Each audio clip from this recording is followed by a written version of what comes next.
He thought he was finally coming home, to peace, to silence, to memories of his grandfather who raised him after tragedy took his parents away. But that silence hid something. One night, his loyal German shepherd began barking at an old bookshelf, the same one his grandfather once told him never to touch. When he moved it, he found a secret room sealed for decades. Inside photos, hidden tapes, and the truth about his parents' death. A truth powerful men had buried under lies. And as he dug deeper, he realized this wasn't just about revenge. It was about faith, about a miracle that only God could reveal through the loyalty of a dog and the love of a grandfather who never stopped protecting him. Stay till the end, because what he finds inside that room will change how you see miracles forever. If this story touches your heart, please subscribe, leave a comment, and share it. May God bless you for keeping faith alive. The autumn wind swept across the quiet countryside of Vermont, carrying the faint scent of pine and wood smoke. Golden leaves clung to the last branches before drifting lazily to the damp earth. The sun was sinking behind the distant hills, casting long amber streaks across the road as a dusty old Ford pickup rumbled slowly down the lane. Inside sat Ethan Miller, a 38-year-old former U.S. Marine with rugged features carved by war and weather. His close-cropped hair was peppered with gray, his jawline sharp, and a faint scar traced from the corner of his left eye to his cheek, a souvenir from a mission overseas. His blue eyes held a quiet melancholy, the kind of gaze that had seen too much but spoke little of it. Beside him sat Rex, his loyal German shepherd, 5 years old, strong and alert with black and tan fur glinting under the fading light. The dog's amber eyes constantly scanned the surroundings, as if he too could feel the weight of returning home. As the truck turned onto the gravel driveway, the old Miller farmhouse came into view, a 2-story wooden house with white paint faded into gray. The porch still creaked with the same familiar sound that used to lull Ethan to sleep as a boy. The surrounding maple trees whispered in the cold breeze, and for a moment, he saw himself at 10 years old, running barefoot through the yard while his grandfather, Henry Miller, called after him in that firm yet loving voice. Henry had been a tall man with a broad chest, white hair neatly combed back, and hands scarred from years of carpentry. He was known in the small town of Millbrook as a man of integrity, the kind who never missed Sunday service and never spoke an unkind word. When Ethan's parents died in a car accident on a stormy night 25 years ago, Henry took the boy in and raised him with discipline and kindness. Now, as Ethan stepped out of the truck, the cold Vermont air bit into his lungs. He looked around. The place hadn't changed. He'd made sure of that. Every month, a local woman named Sarah Collins came by to clean and maintain the house.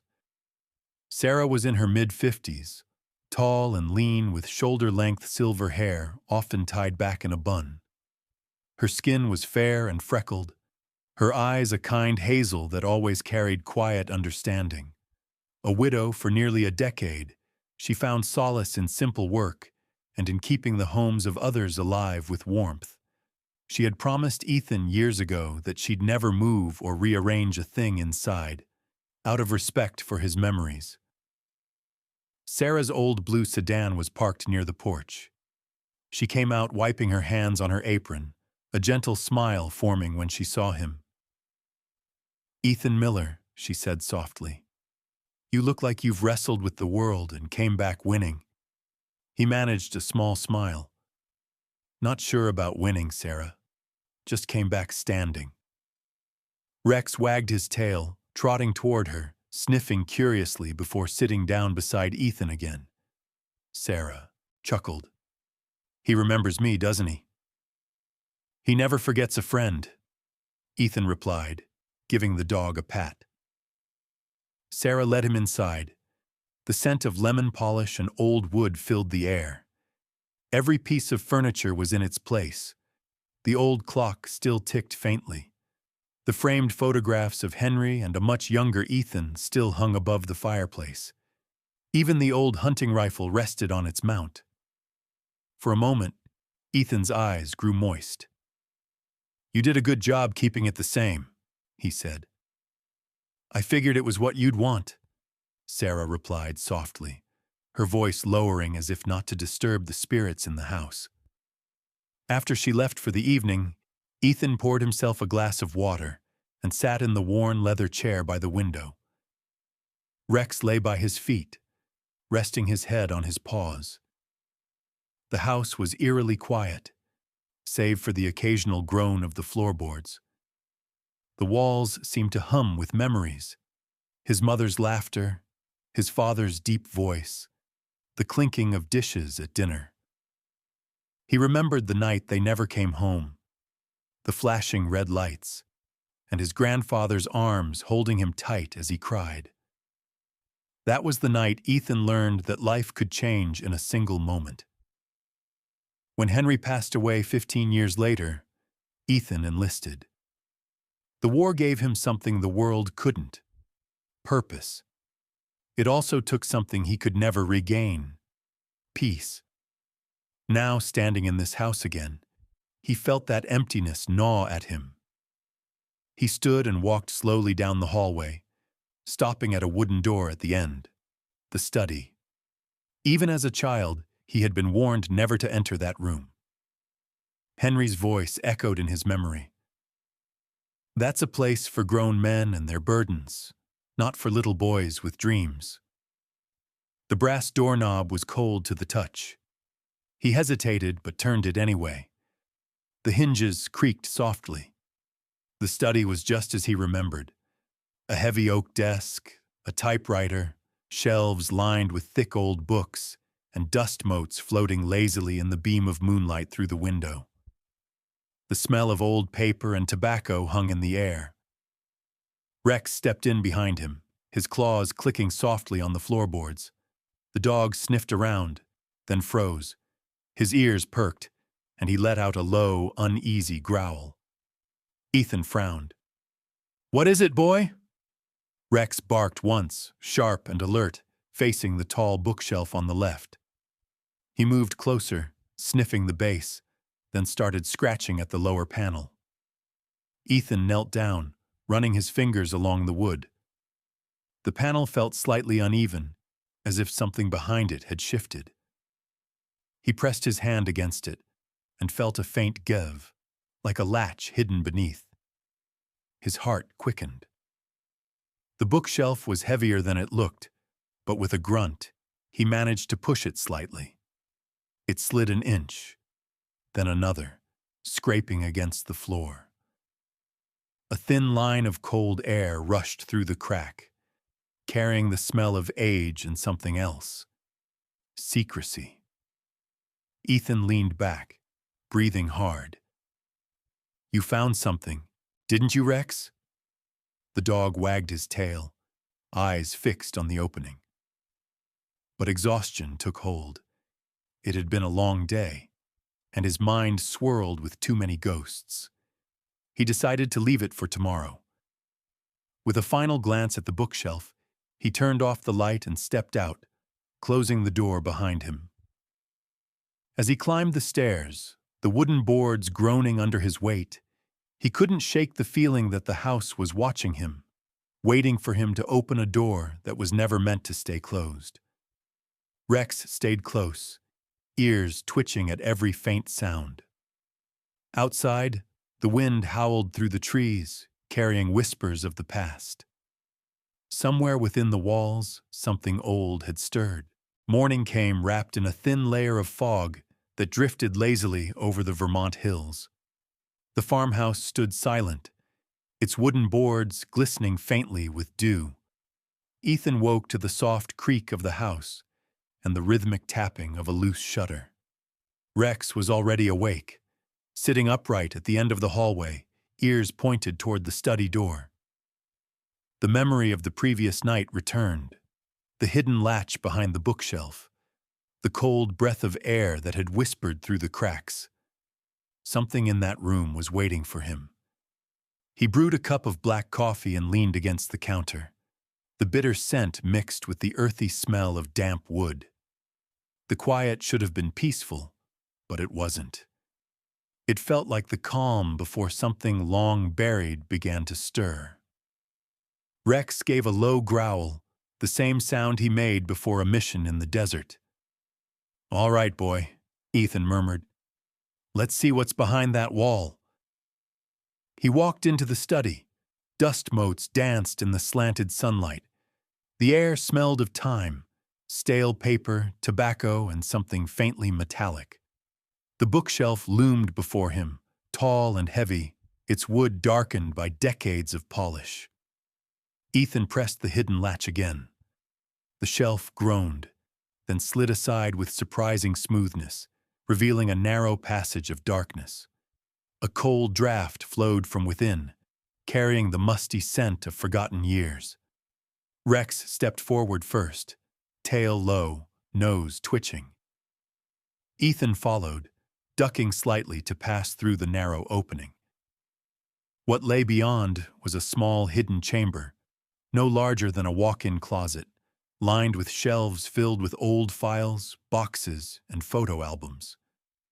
Cobwebs hung like delicate curtains, and the floor was covered with a fine layer of dust untouched for years. On a table in the center sat a wooden box with a brass lock, polished as though someone had opened it recently. Ethan's pulse quickened. He picked up the box, its weight heavy with secrets, and forced the lock with a screwdriver from his pocket knife. Inside were neatly stacked photographs, old police reports, and a small external hard drive labeled in his grandfather's handwriting, "For Ethan, when you're ready." His throat tightened.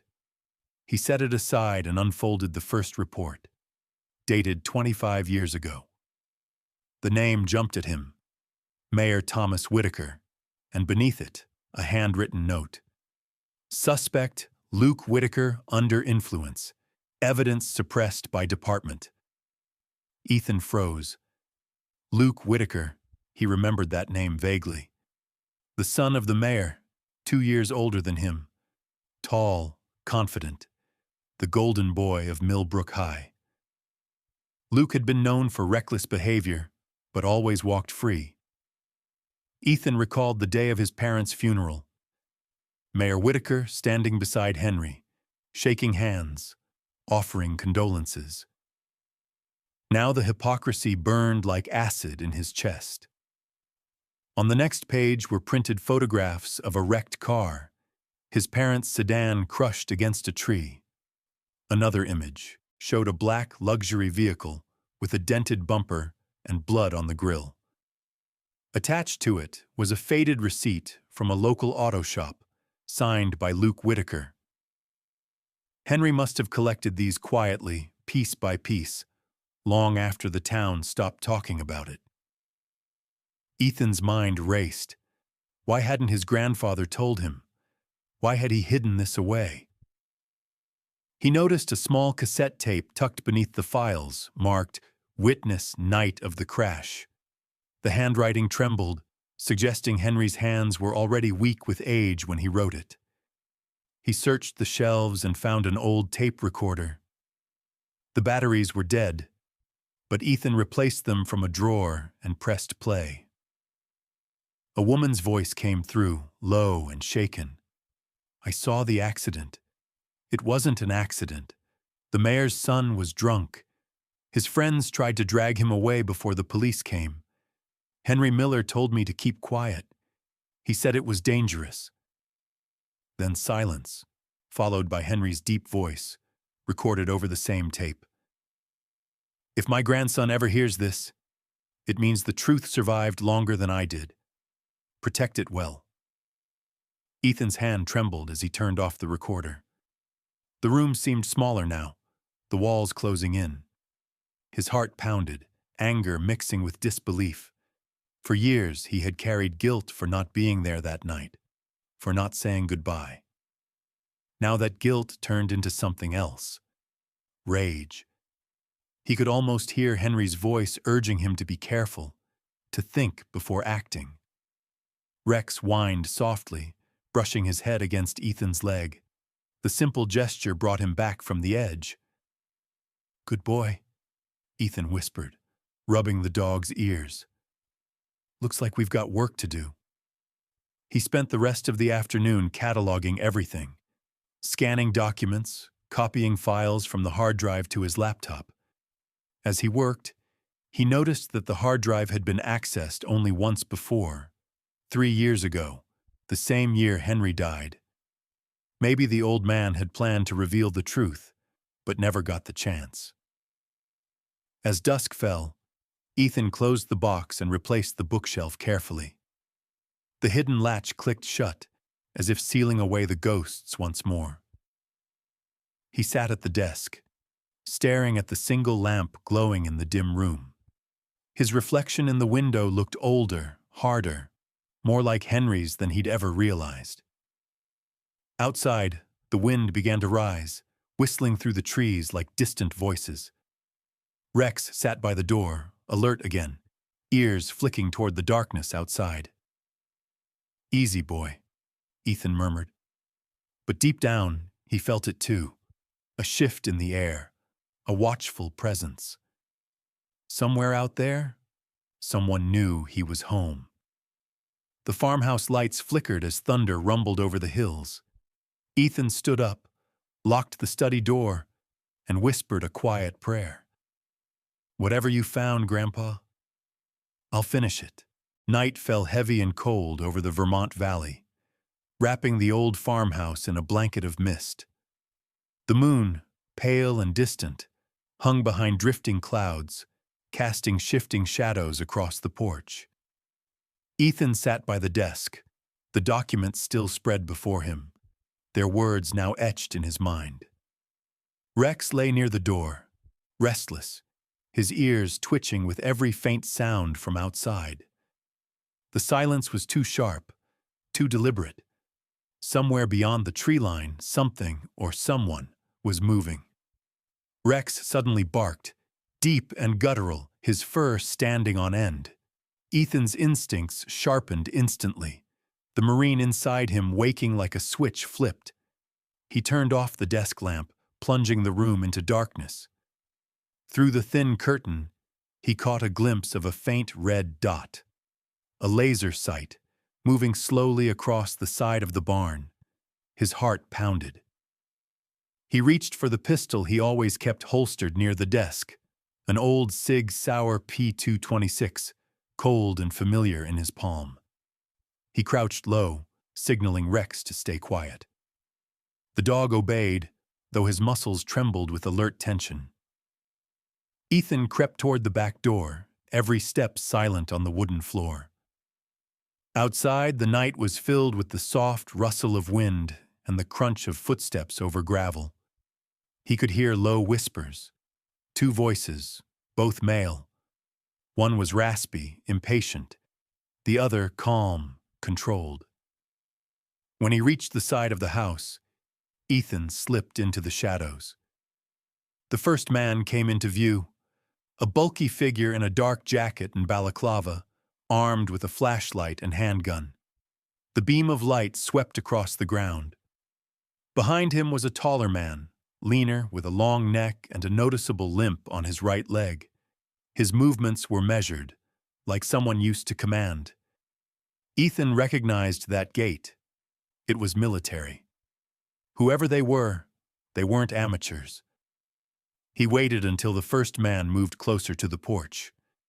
With swift precision, Ethan stepped from the darkness, grabbing the man's wrist, twisting sharply, and sending the gun clattering to the ground. Before the second could react, Rex lunged from the shadows, his powerful frame knocking him down, teeth bared in a snarl that sliced through the quiet night. Ethan disarmed them both and forced them inside, tying their wrists with an old rope from the cellar. Under the dim light of the kitchen, he pulled off their masks.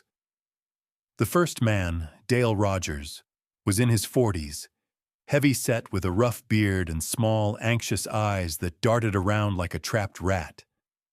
His clothes smelled faintly of gasoline and tobacco. The second, Marcus Hale, was older, mid-50s, with close-cropped gray hair and a scar running from his temple to his jaw. His cold blue eyes were steady, and though he said nothing, Ethan could see the soldier in him. "Who sent you?" Ethan demanded, voice low but edged with steel. Rogers shifted uneasily. "Look, man, we were just told to retrieve something. That's all." "By who?" Ethan pressed. Hale's lips twitched into a bitter smile. "You already know the answer." Ethan stared at him, realization settling like ice. "The mayor." Hale didn't deny it. He just leaned back in the chair, his demeanor calm, almost respectful. "You shouldn't have come back, Marine. Some doors aren't meant to be opened." "Those doors lead to my parents' graves," Ethan snapped. "You think I'll close them now?" Hale looked away, his expression flickering. Perhaps guilt, perhaps regret. "You're chasing ghosts. The man you're after is untouchable." Rex growled, stepping closer to Hale. The man met the dog's gaze, but didn't flinch. "Nice dog," he muttered. "Smart, too. Knows when something's about to blow up." Ethan leaned forward, voice cold. "If you don't start talking, you'll find out just how smart he is." Rogers cracked first. They said the mayor's worried you found something. We were told to grab whatever your grandfather left behind. Photos, files, anything. We didn't want to hurt anyone, just get it and go." "And how did you know where to look?" Rogers hesitated. "The cleaning crew. The woman, Sarah. She didn't talk, but her assistant, the young one, she..." Ethan's jaw tightened. "Who?" "Girl named Molly Carter, I think. Mid-20s, brown hair, always taking pictures of the property, saying she wanted to keep track of progress." The name rang faintly. Sarah had once mentioned a new helper. Quiet, polite, eager to earn money. Ethan pictured a slender young woman with tired eyes, probably someone trying to make ends meet in a small town where gossip traveled faster than the wind. But if she'd been bribed, it meant the mayor's reach went deeper than he thought. Hale interrupted, voice steady. "It doesn't matter now. We didn't find anything. That's what he'll want to know next." Ethan realized something chilling. They had searched the house before, maybe even many times. Yet none had found the hidden room behind the bookshelf. His grandfather's secret had been protected all these years, untouched even by those who hunted it. "Why couldn't you find it?" he asked quietly. Rogers looked confused. "We tore this place apart. Basement, attic, walls, nothing." Ethan glanced toward the hallway where the study stood cloaked in darkness. "Maybe," he murmured. "You weren't meant to."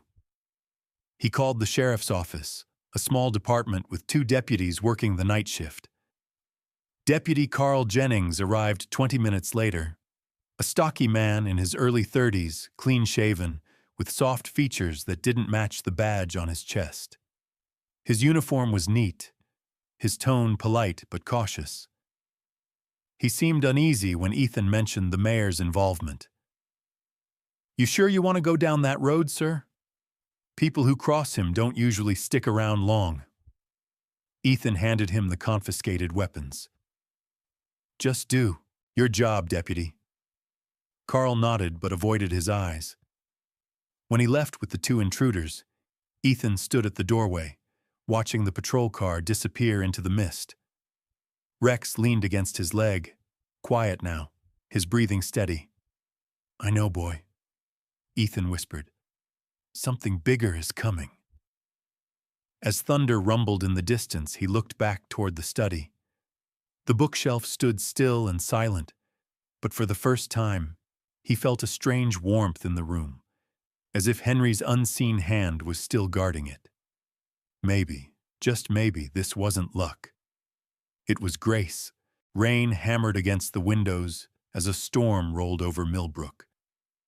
The farmhouse lights flickered under flashes of lightning that painted the sky an angry white. Ethan sat at the kitchen table, phone in hand, staring at the single contact name glowing on the cracked screen. Jack Turner. He hadn't spoken to him in years.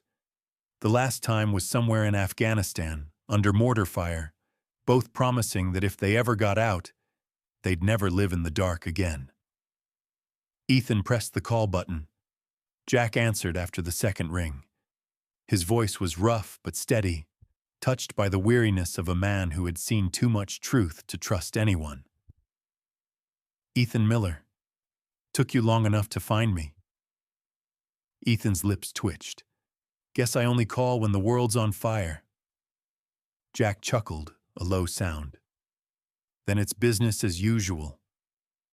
Jack Turner was a man in his early 40s, tall, broad-shouldered, with a weathered face and steel-gray hair that matched his storm-colored eyes. He'd once been a war correspondent, but after uncovering a military scandal years ago, he quit the big networks to work independently, publishing truth that others buried. The scar on his chin was a reminder of that last assignment, a car bomb that almost ended his career. Now he lived like a ghost, moving from city to city with nothing but his camera and a conscience too heavy for most men to carry. Ethan told him everything: the hidden room, the documents, the mayor, the intruders. Jack didn't interrupt. Only the faint sound of typing and scribbling echoed through the line. If you've got hard evidence, Jack finally said, we can take it to national media.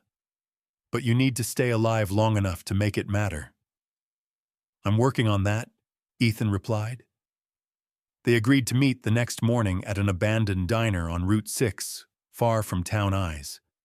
Jack promised to bring his laptop and connections, but as Ethan hung up, a cold unease crept over him.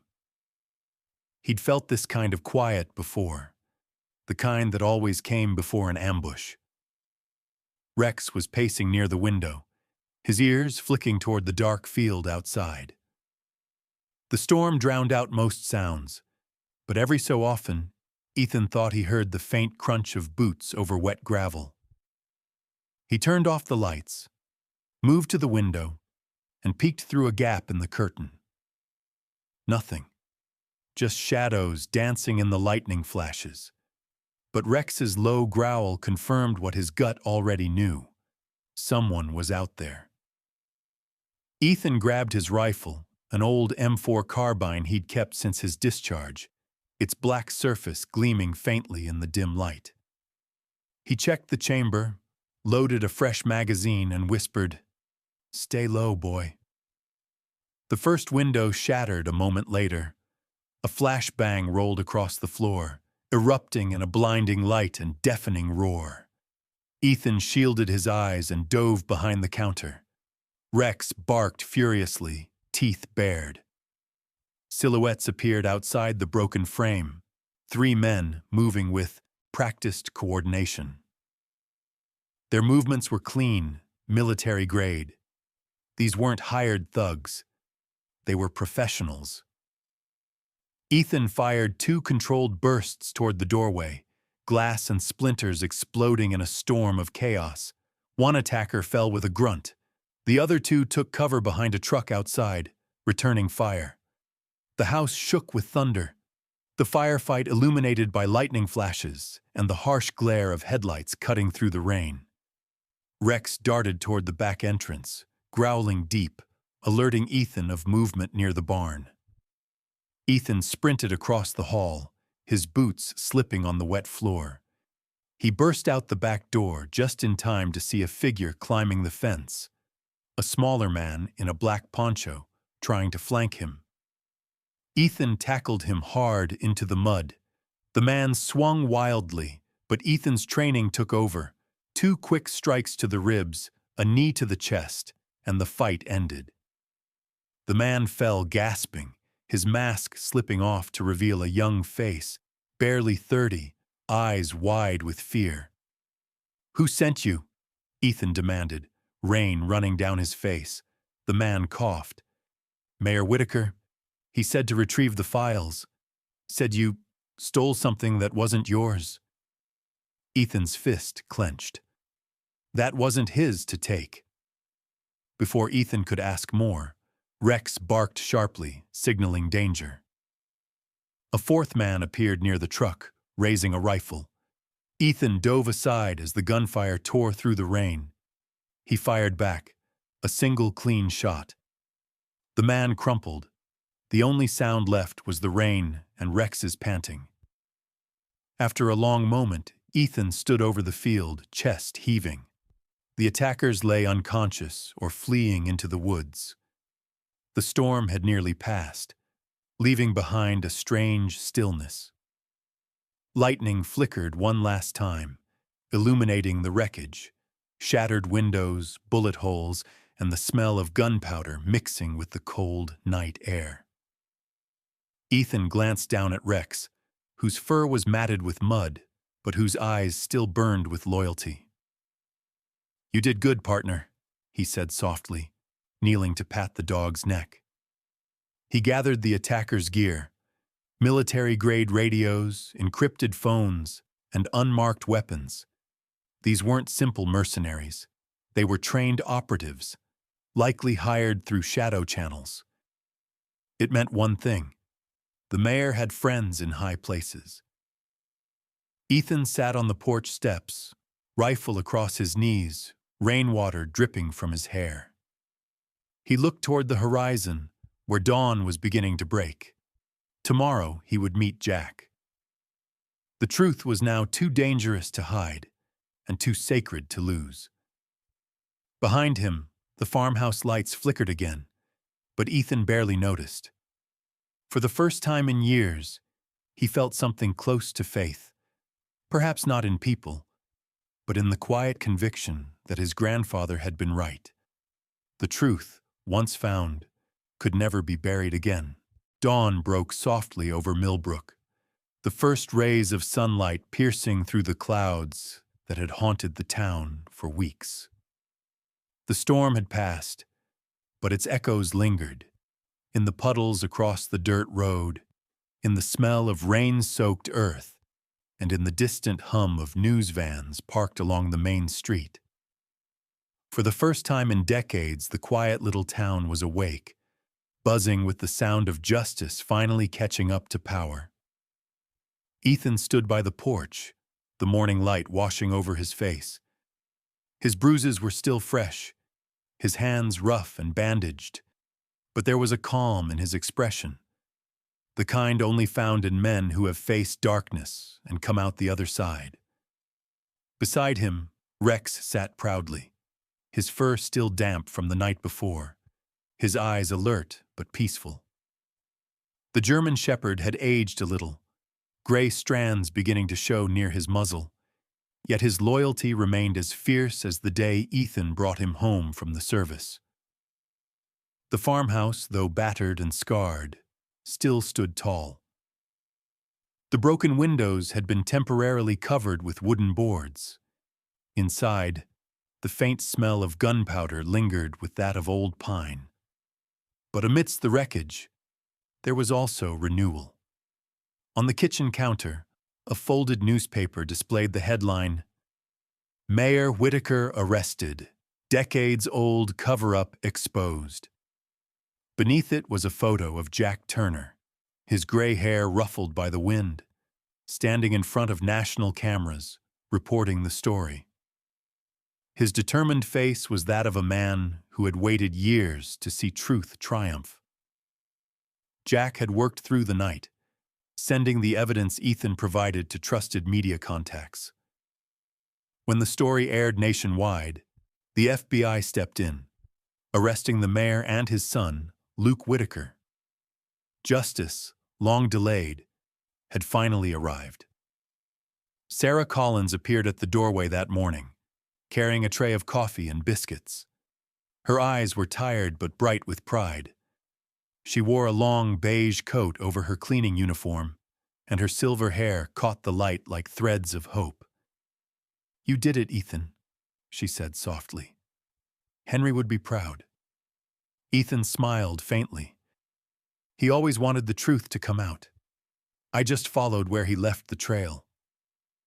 Sarah looked around at the damage. "The town's already talking.